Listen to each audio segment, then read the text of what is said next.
So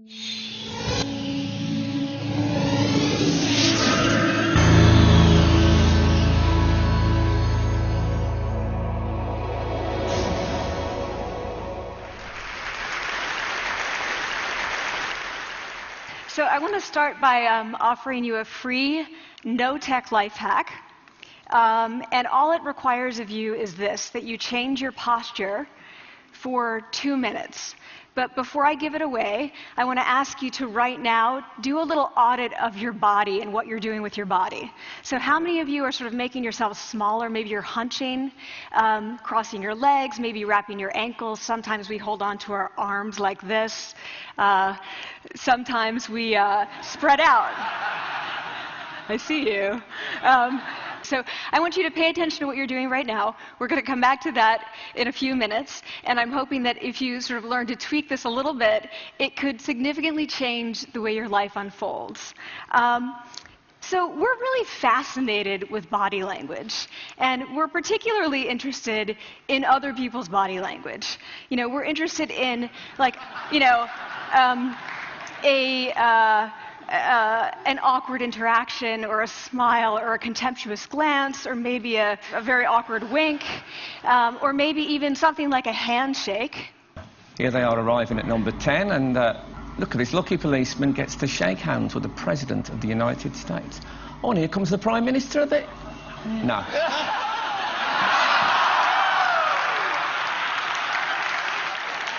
So a handshake, or the lack of a handshake, can have us talking for weeks and weeks and weeks, even the BBC and the New York Times. So obviously, when we think about nonverbal behavior or body language, but we call it nonverbals as social scientists, it's language. So we think about communication. When we think about communication, we think about interactions. So what is your body language communicating to me? What's mine communicating to you? And there's a lot of reason to believe that this is a valid way to look at this. So social scientists have spent a lot of time looking at the effects of our body language or other people's body language on judgments. And we make sweeping judgments and inferences from body language. And those judgments can predict really meaningful life outcomes, like who we hire or promote, who we ask out on a date. For example, Nalini Ambady, a researcher at Tufts University, shows that when people watch 30-second soundless clips of real physician-patient interactions, their judgments of the physician's niceness predict whether or not that physician will be sued. So it doesn't have to do so much with whether or not that physician was incompetent, but do we like that person and how they interacted? Even more dramatic, Alex Todorov at Princeton has shown us that judgments of political candidates' faces in just 1 second predict 70% of US Senate and gubernatorial race outcomes. And even, let's go digital, emoticons used well in online negotiations can lead you to claim more value from that negotiation. If you use them poorly, bad idea, right? So when we think of nonverbals, we think of how we judge others, how they judge us, and what the outcomes are. We tend to forget, though, the other audience that's influenced by our nonverbals, and that's ourselves. We are also influenced by our nonverbals, our thoughts and our feelings and our physiology. So what nonverbals am I talking about? I'm a social psychologist. I study prejudice, and I teach at a competitive business school. So it was inevitable that I would become interested in power dynamics. I became especially interested in nonverbal expressions of power and dominance. And what are nonverbal expressions of power and dominance? Well, this is what they are. So in the animal kingdom, they are about expanding. So you make yourself big, you stretch out, you take up space, you're basically opening up. It's about opening up. And this is true across the animal kingdom. It's not just limited to primates, and humans do the same thing. So they do this both when they have power sort of chronically, and also when they're feeling powerful in the moment. And this one is especially interesting because it really shows us how universal and old these expressions of power are. This expression, which is known as pride, Jessica Tracy has studied, she shows that people who are born with sight and people who are congenitally blind do this when they win at a physical competition. So when they cross the finish line and they've won, it doesn't matter if they've never seen anyone do it, they do this. So the arms up in the V, the chin is slightly lifted. What do we do when we feel powerless? We do exactly the opposite. We close up, we wrap ourselves up, we make ourselves small. We don't want to bump into the person next to us. So again, both animals and humans do the same thing. And this is what happens when you put together high and low power. So what we tend to do when it comes to power is that we complement the other's nonverbals. So if someone's being really powerful with us, we tend to make ourselves smaller. We don't mirror them, we do the opposite of them. So I'm watching this behavior in the classroom, and what do I notice? I notice that MBA students really exhibit the full range of power nonverbals. So you have people who are like caricatures of alphas, like really coming into the room. They get right into the middle of the room before class even starts, like they really want to occupy space. When they sit down, they're sort of spread out. They raise their hands like this. You have other people who are virtually collapsing when they come in. As soon as they come in, you see it. You see it on their faces and their bodies. And they sit in their chair and they make themselves tiny, and they go like this when they raise their hand. I noticed a couple things about this. One, you're not going to be surprised. It seems to be related to gender. So women are much more likely to do this kind of thing than men. Women feel chronically less powerful than men, so this is not surprising. But the other thing I noticed is that it also seemed to be related to the extent to which the students were participating and how well they were participating. And this is really important in the MBA classroom because participation counts for half the grade. So business schools have been struggling with this gender grade gap. You get these equally qualified women and men coming in, and then you get these differences in grades, and it seems to be partly attributable to participation. So I started to wonder, okay, so you have these people coming in like this, and they're participating. Is it possible that we could get people to fake it, and would it lead them to participate more? So my main collaborator, Dana Carney, who's at Berkeley, and I really wanted to know, can you fake it till you make it? Like, can you do this just for a little while and actually experience a behavioral outcome that makes you seem more powerful? So we know that our nonverbals govern how other people think and feel about us. There's a lot of evidence, but our question really was, do our nonverbals govern how we think and feel about ourselves? There's some evidence that they do. So, for example, when we smile when we feel happy, but also when we're forced to smile by holding a pen in our teeth like this, it makes us feel happy. So it goes both ways. When it comes to power, it also goes both ways. So when you feel powerful, you're more likely to do this, but it's also possible that when you pretend to be powerful, you are more likely to actually feel powerful. So the second question really was, so we know that our minds change our bodies, but is it also true that our bodies change our minds? And when I say minds, in the case of the powerful, what am I talking about? So I'm talking about thoughts and feelings and the sort of physiological things that make up our thoughts and feelings. And in my case, that's hormones. I look at hormones. So what do the minds of the powerful versus the powerless look like? So powerful people tend to be, not surprisingly, more assertive and more confident, more optimistic. They actually feel that they're going to win even at games of chance. They also tend to be able to think more abstractly. So there are a lot of differences. They take more risks. There are a lot of differences between powerful and powerless people. Physiologically, there also are differences on two key hormones, testosterone, which is the dominance hormone, and cortisol, which is the stress hormone. So what we find is that high-power alpha males in primate hierarchies have high testosterone and low cortisol. And powerful and effective leaders also have high testosterone and low cortisol. So what does that mean? When you think about power, people tended to think only about testosterone because that was about dominance. But really, power is also about how you react to stress. So do you want the high-power leader that's dominant, high on testosterone, but really stress reactive? Probably not, right? You want the person who's powerful and assertive and dominant, but not very stress reactive, the person who's laid back. So we know that in primate hierarchies, if an alpha needs to take over, if an individual needs to take over an alpha role sort of suddenly, within a few days, that individual's testosterone has gone up significantly and his cortisol has dropped significantly. So we have this evidence both that the body can shape the mind, at least at the facial level, and also that role changes can shape the mind. So what happens, okay, you take a role change, what happens if you do that at a really minimal level, like this tiny manipulation, this tiny intervention? For 2 minutes you say, I want you to stand like this, and it's going to make you feel more powerful. So this is what we did.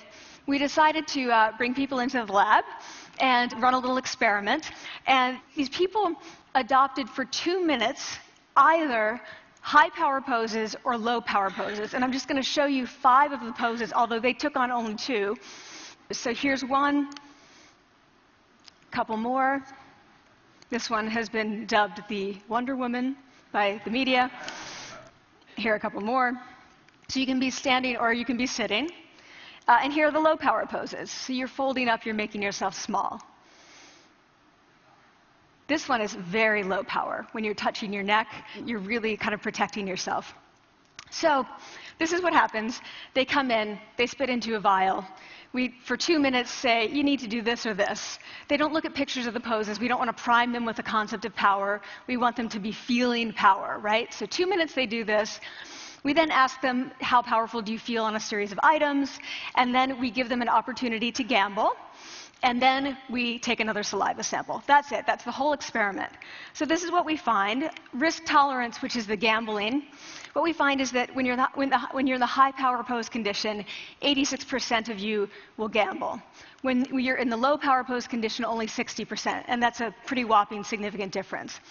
Here's what we find on testosterone.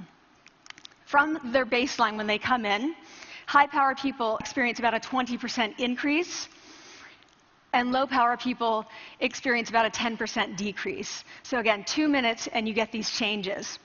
Here's what you get on cortisol. High power people experience about a 25% decrease, and the low power people experience about a 15% increase.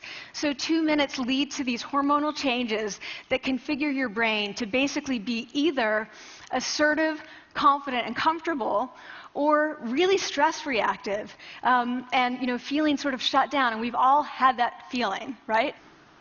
So it seems that our nonverbals do govern how we think and feel about ourselves. So it's not just others, but it's also ourselves. Also, our bodies change our minds. But the next question, of course, is, can power posing for a few minutes really change your life in meaningful ways? So this is in the lab, it's this little task, it's just a couple of minutes. Where can you actually apply this, which we cared about, of course.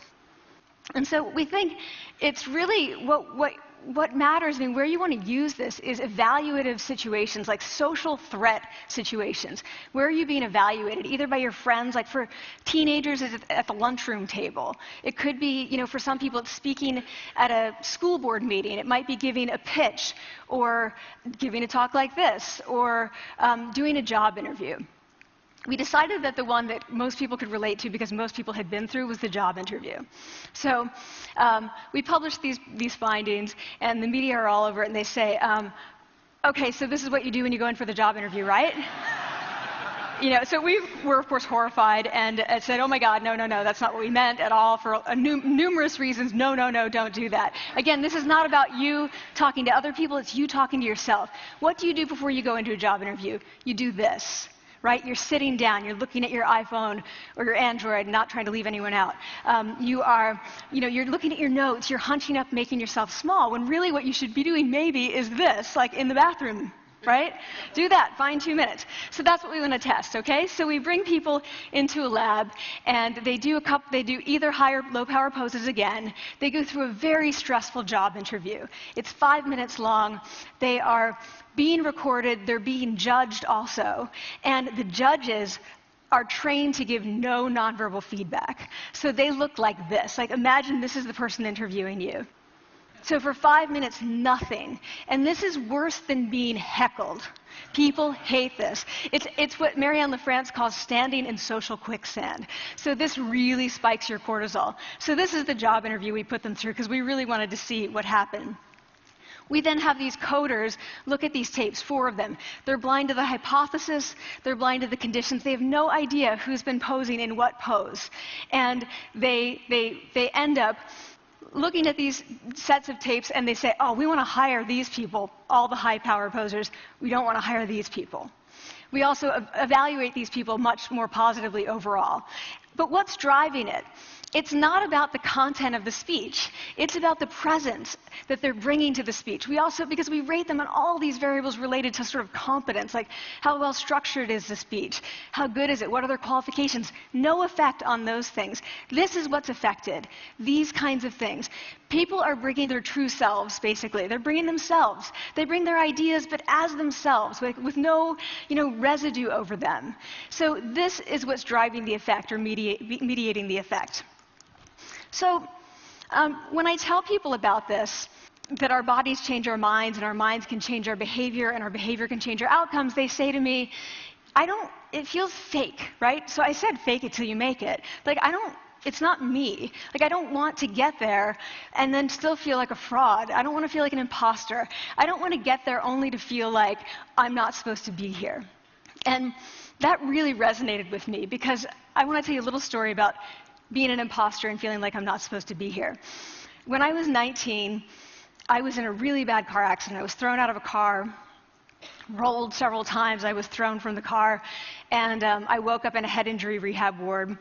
And I had been withdrawn from college, and I learned that my IQ had dropped by 2 standard deviations, which was very traumatic. I knew my IQ because I had identified with being smart, and I had been called gifted as a child.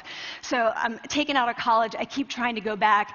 They say, you're not going to finish college. There are other things for you to do, but that's not going to work out for you. So I really struggled with this. And I have to say, having your identity taken from you, your core identity, and for me it was being smart, having that taken from you, there's nothing that leaves you feeling more powerless than that.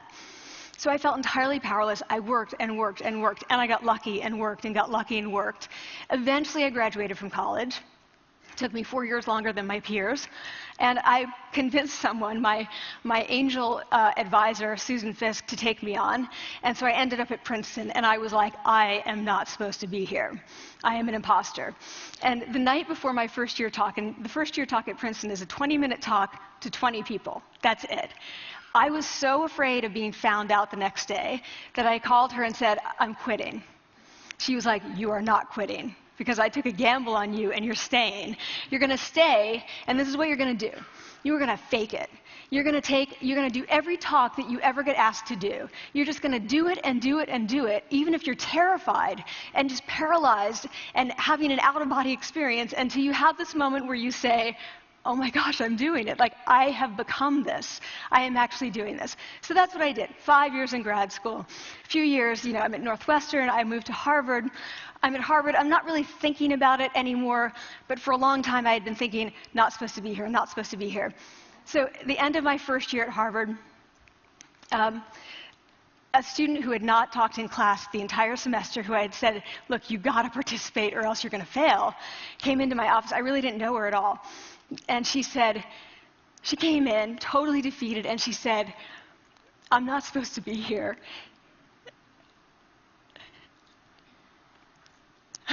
And that was the moment for me, because 2 things happened. One was that I realized, oh my gosh, I don't feel like that anymore. I don't feel that anymore, but she does, and I get that feeling. And the second was, she is supposed to be here. She can fake it. She can become it. So I was like, yes, you are. You are supposed to be here, and tomorrow you're going to fake it. You're going to make yourself powerful, and, you're going to...